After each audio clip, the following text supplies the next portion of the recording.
시간을 절약하기 위해서 그런 토론문을 중심으로 말씀드리겠습니다. 평소 페이스북을 통해서 자주 뵙고 있는 조석주 교수님의 논문에 코멘트를 할 수 있는 기회를 얻게 돼서 매우 영광입니다. 얼마 전 예진이를 위해서 확보하신 그레타 사유의 정리 잘 읽으셨는지도 궁금합니다. 조 교수님의 정치적 평등과 법학적 평등에 관한 논문은 우리 언론에서도 흔히 헷갈리거나 애매하게 사용하고 있는 평등관에 대해서 잘 정리를 해주신 것 같습니다. 정치학을 공부하고 정치부 기자로 활동하던 저도 평소 잘 인식하지 못했던 두 개념을 치자로서 시민의 평등과 피치자로서 시민의 평등 이란 개념으로 대별을 해주셔서 명확히 이해할 수 있었습니다. 또한 정치적 평등은 그 자체로 법치를 전제하지 않는다는 또 평등의 독립성을 말씀하신 것도 중요한 통찰이라고 생각합니다. 흔히 우리는 어떤 정치인의 언행을 평가할 때 두 가지 평등 개념을 혼동하는 경우가 많은데 이 두 개념이 별도의 윤리적 근거를 갖고 있다는 지적도 매우 설득력이 있다고 생각합니다. 저는 정치 현장을 취재했던 기자로서 또 문재인 전 대통령의 후보 시절 마크맨으로서 조 교수님의 논문을 읽으며 최근 문 전 대통령이 했던 말이 떠올랐습니다. 감사원이 서해 공무원 피격 사건과 관련된 서면 조사를 요청하자 문 전 대통령은 대단히 무례한 짓이라며 반응했다는 보도가 있었습니다. 감사원법 제50조에 따르면 감사원은 감사를 수행하는 과정에서 실체적 진실을 밝히기 위해 필요하면 전직 대통령에게도 감사원장 명의의 질문서를 보낼 수 있다고 합니다. 하지만 문 대통령이 조사를 거부하자 감사원은 실익이 없다며 이를 포기했습니다. 문 대통령은 2018년 5월 본인의 취임사에서 이렇게 말했습니다. 빈손으로 취임하고 빈손으로 퇴임하는 대통령이 되겠습니다. 훗날 고향으로 돌아가 평범한 시민이 되어 이웃과 정을 나눌 수 있는 대통령이 되겠습니다. 국민 여러분의 자랑으로 남겠습니다. 자, 평범한 시민의 한 사람으로 돌아간다던 그가 왜 피치자로서 법 앞의 평등을 자신에겐 적용하지 못하게 한 것일까요? 왜 무례하다며 과거 왕조 시대식의 거부 반응을 보인 것일까요? 자신의 취임사에 비춰보면 이상한 일이 아닐 수 없습니다. 하지만 서해 공무원 피격 사건이란 고도의 정치적 사건을 다루는 치자로서 시민의 입장을 생각해보면 또 그의 고민을 이해할 수도 있을 것 같습니다.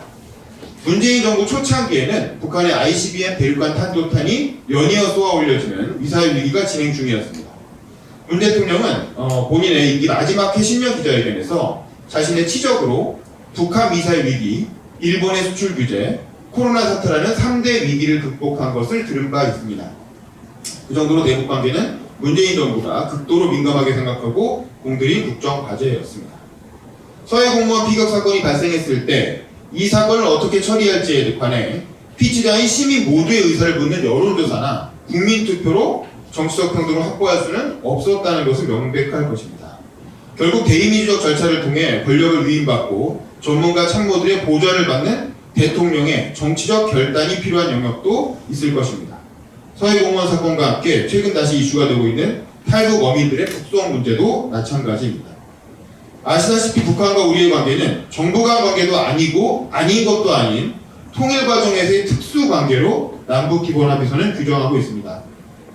그래서 우리 헌법은 북한 영토인 한반도 북부까지를 모두 우리 영토로 규정하고 있지만 우리는 국토를 불법 점거하고 있는 북한과 함께 유엔에 동시 가입하기도 했습니다.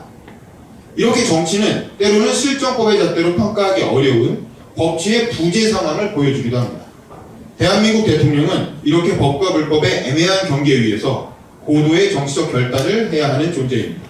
특히 외교안보 영역이 그렇습니다. 이런 대통령의 결정을 다음 정권에서 사법의 잣대로 사후평가하고 처벌하려 든다면 어떤 대통령이 감히 한반도의 현상 변경을 위한 과감한 정치적 결정을 할 수 있을지도 의구심이 듭니다. 외교안보 현안에 대한 대통령의 결정은 선거라는 국민의 심판을 통해서 심판하는 것이 바람직하지 않을까요? 모든 현안을 검찰과 사법부, 감사원과 같은 비선출 공직자들의 최종 판단에 맡기게 된다면 우리가 발딛고 있는 자유민주주의의 근거 자체가 흔들리게 될 수도 있습니다. 우리의 국체인 민주공화정은 민주정, 귀족정, 군주정의 혼합정의 원리를 담고 있다지만 우선적인 원칙은 역시 민주주의여야 합니다. 사법부나 감사원 등의 비선출 권력은 정치가 스스로 해결하지 못하는 잔여 영역에서만 기능하는 사법적 자제의 원칙을 따를 필요가 있습니다. 사법고시 공부하는 분들은 많이 듣는 표현이죠. 조 교수님의 논문은 이런 당장의 현안을 이해하는 과정에도 많은 시사점을 주고 있다고 생각합니다. 문재인 대통령은 피치자인 시민의 한 사람으로서 감사원 조사를 쿨하게 받았으면 더 좋았을 것입니다.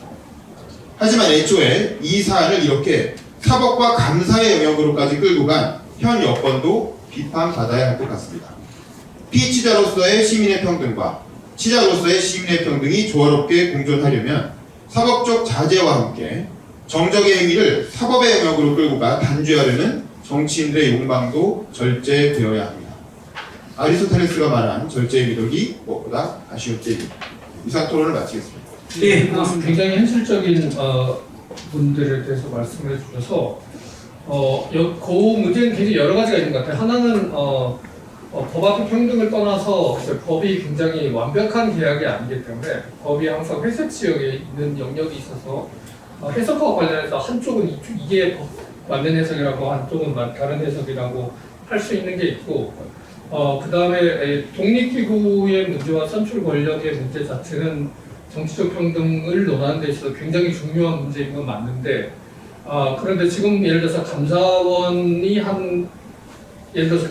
현직 대통령과 대립을 하고 그리고 또 의회와도 동시에 대립을 하고 있는 상황이라면 그것이 명확하게 선출된 시민 권력의 정치적 평등의 문제와 독립구의 문제가 되는데 지금 같은 경우는 대통령과 감사원의 입장은 대충적으로 라인이 돼 있고 또 거기에 의회의 입장은 그거하고 달려지고 의회와 문재인 대통령 입장은 라인이 돼 있는 상황에서 오히려 감사원이 독립적 인지에 대해서 약간의 의문을 품을 수 있고 그것과 또 별도로 하나의 선거로 된 대통령 권력과 하나의 선거로 만들어진 의회 권력이 대변을 하고 있는 거라서 이 문제가 정치적 평등 문제로 그대로 치환되는 건 같지는 않아요. 거기에는 정치적 평등과 법의 평등 문제가 연관된 문제들이 있는데 그런 것 같습니다. 그런데 이제 그게 어쨌든 좋은 토론 감사드리고 제가 좀 더 그런 구체적인 내용들을 다음에 논문에 좀 많이 반영을 할 수 있도록 노력을 하겠습니다. 감사합니다.